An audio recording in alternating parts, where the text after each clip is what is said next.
ये particular video है JEE main जो कि 2023 के अंदर में शिफ्ट 1 में कल ये पेपर पूछा गया था, जो कि 24 जनवरी का पेपर है ये शिफ्ट 1 का। तो स्टार्ट करते हैं फटाफट इसका सॉल्यूशन। सबसे पहला ही क्वेश्चन यहाँ पर पूछ दिया हुआ है, noradrenaline hormone which is one of the neurotransmitter. Statement 2 है, deficiency of the noradrenaline causes depression. Noradrenaline hormone जो होता है वो एक टाइप का न्यूरोट्रांसमीटर है, उसकी डेफिशिएंसी से आपको डिप्रेशन कॉज होने के चांसेस होते हैं। तो जो इसका आंसर राइट हो जाएगा वो है option number A. Statement 1 and 2 दोनों जो है वो करेक्ट है। यहाँ पर नोर एड्रेनालिन हार्मोन जो है वो किडनी के थ्रू रिलीज़ होता है, तो आपको ये भी याद रखना है, किडनी के ऊपर में जो ग्लैंड होती है एड्रेनालिन ग्लैंड, उसके थ्रू ये रिलीज़ होता है। नेक्स्ट क्वेश्चन है आपका question number 22।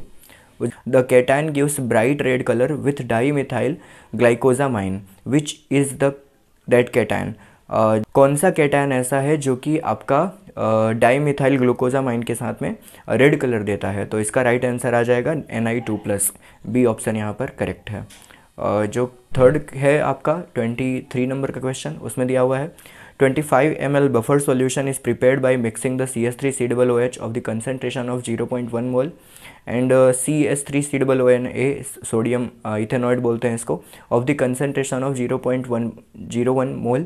If the pH of the solution is 5, then calculate the pKa of the CH3COOH। तो यहाँ पर जो इस पर्टिकुलर क्वेश्चन का आंसर होगा ये होगा आपका 6। नेक्स्ट क्वेश्चन है आपका 24।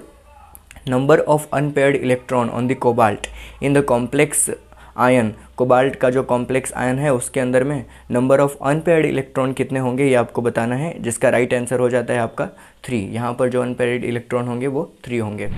नंबर 5 के अंदर में पूछा हुआ है, magnetic moment of the metal is 3.87 bm। Identify the metal ion. कौन से मेटल आयन का जो है मैग्नेटिक मोमेंट होता है वो 3.87 होता है। तो राइट आंसर आ जाएगा इसका क्रोमियम Cr3+ आयन का मैग्नेटिक मोमेंट इतना होता है आपका। नेक्स्ट क्वेश्चन है 26। The correct statement about the freons. Freons के बारे में जो करेक्ट स्टेटमेंट है वो क्या है?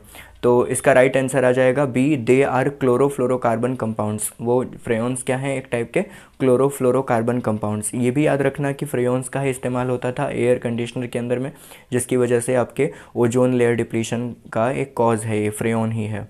ठीक है। नाउ द नेक्स्ट क्वेश्चन 27 के अंदर में दे रखा है आपका statement, freezing point of the solution decreases in the amount of non volatile solute. Non volatile solute को बढ़ाने पे आपका जो फ्रीजिंग पॉइंट है वो क्या होता है? डिक्रीज होता है। इसके बाद में दे रखा है freezing point of the solution is less than that the solvent. तो इसका राइट आंसर हो जाएगा statement 1 is incorrect but statement 2 is correct. Freezing point जो होता है किसी भी सॉल्यूशन का वो कम होता है उसके सॉल्वेंट से, और जबकि जो तुम्हारा पहला स्टेटमेंट है freezing point of the solution decreases, तो वहाँ पर फ्रीजिंग पॉइंट उसका डिक्रीज नहीं होता है नॉन वॉलेटाइल को सॉल्यूशन को ऐड करने के, बिकॉज अगर वो नॉन वॉलेटाइल सॉल्यूशन को तुम ऐड करोगे तो उसका फ्रीजिंग पॉइंट जो है वो इंक्रीज होगा, बिकॉज वो जल्दी से वॉलेटाइल नहीं होता इसलिए। नाउ द क्वेश्चन नंबर 28 में दे रखा है, consider the following reaction given below. BeO and HFNH3 ammonia के साथ रिएक्शन हो रहा है। पर्टिकुलर पूछा है कि फाइंड द कंपाउंड मिसिंग ए। जो यहाँ रिएक्शन के बाद में प्रोडक्ट बनेगा उस पर्टिकुलर प्रोडक्ट में आपका ए कंपाउंड है उसका क्या मीनिंग निकलता है। तो यहाँ पर ए कंपाउंड हो जाएगा आपका NH4 ट्वाइस BeF4। ठीक है, तो option number B is correct. Next question पूछा हुआ है आपको 29 के अंदर में आपको लिस्ट 1 और लिस्ट 2 करके दे रखा है और मैच द फॉलोइंग करना है। आपको मैच करना है पर्टिकुलर केमिकल को उसके केमिकल फार्मूला के साथ में। ऑप्शन नंबर बी करेक्ट है। यहाँ पे ए का होगा यहाँ पर आर, यानी सोडियम एच का फॉर्मूला है सोडियम कार्बोनेट Na2CO3। दूसरे में हो जाएगा बी का एस मतलब क्लोरोफिल जो है वो मैग्नीशियम आयन को प्रेजेंट रखता है अपने अंदर में। और सी के अंदर हो जाएगा Q, which means white washing के लिए हम कैल्शियम हाइड्रोक्साइड का इस्तेमाल करते हैं, और टूथपेस्ट के अंदर में NaF होता है। ठीक है। Now the question number 30, calculate the percentage of Fe2+ ion in the Fe 0.93O। तो इसके अंदर में जो Fe का परसेंटेज होगा वो होगा आपका 85%। ठीक है। Now the next question number 31, following reaction are given below, यहाँ पर रिएक्शन दे रखा है और रिएक्शन का आपको पर्टिकुलर मोल दे रखा है ना। तो how many of the above reaction are non spontaneous under the given condition, इसमें से कौन सी रिएक्शन जो है वो नॉन स्पॉन्टेनियस है, तो ऑप्शन नंबर बी करेक्ट है यहाँ पे। जो सेकेंड वाला ऑप्शन है यहाँ पर वो नॉन स्पॉन्टेनियस है, ठीक है। नेक्स्ट क्वेश्चन जो पूछ रखा है आपको 33, which of the following oxo acid can reduce AgNO3, इसमें से कौन सा ऑक्सो एसिड AgNO3 को रिड्यूस कर सकता है। तो जो आपका H4 ऑप्शन नंबर सी है H4P2O5 वो आपका क्या कर सकता है, AgNO3 को रिड्यूस करने की कैपेसिटी रखता है।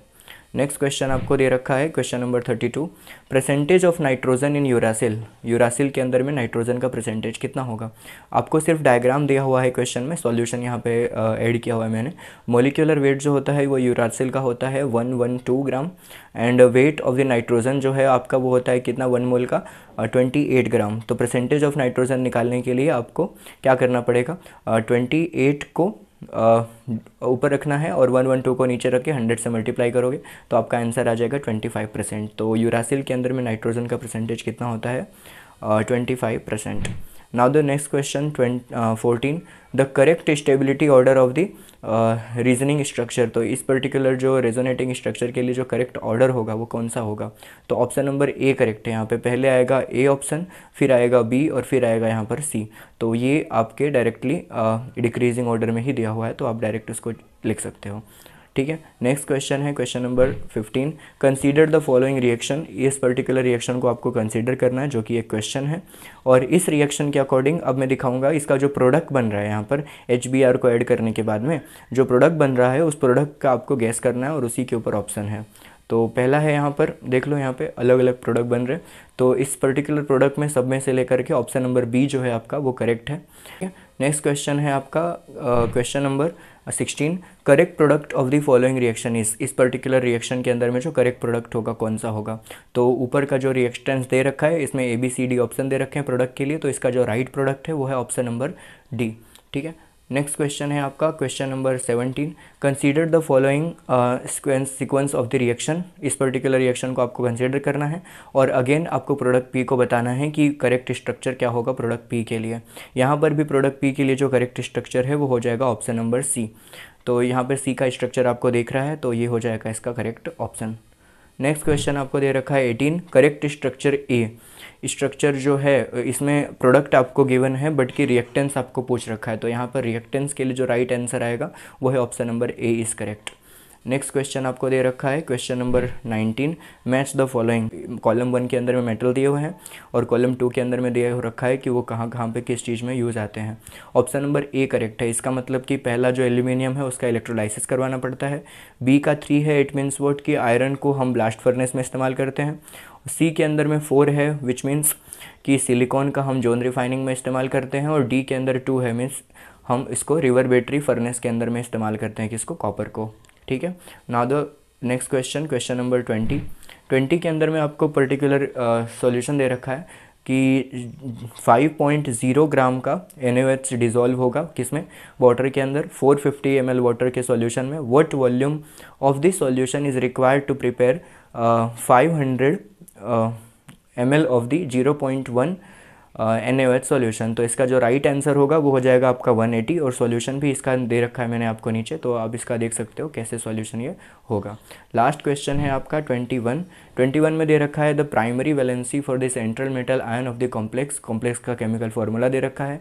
Secondary valency Y, then the find out the value of x + y का आपको वैल्यू निकालना है, जहाँ पे x की वैल्यू आपको मिलेगी 3 और y की वैल्यू मिलेगी 6, तो दोनों को प्लस करोगे तो आपको मिल जाएगा आंसर 9। वाली का पूरा कंप्लीट आपको आंसर की इस पर्टिकुलर वीडियो के अंदर में आपको मिल गई है। तो फिलहाल की वीडियो में इतना ही है, हम मिलेंगे नेक्स्ट वीडियो में, तब तक के लिए stay tuned. Thank you for watching the video.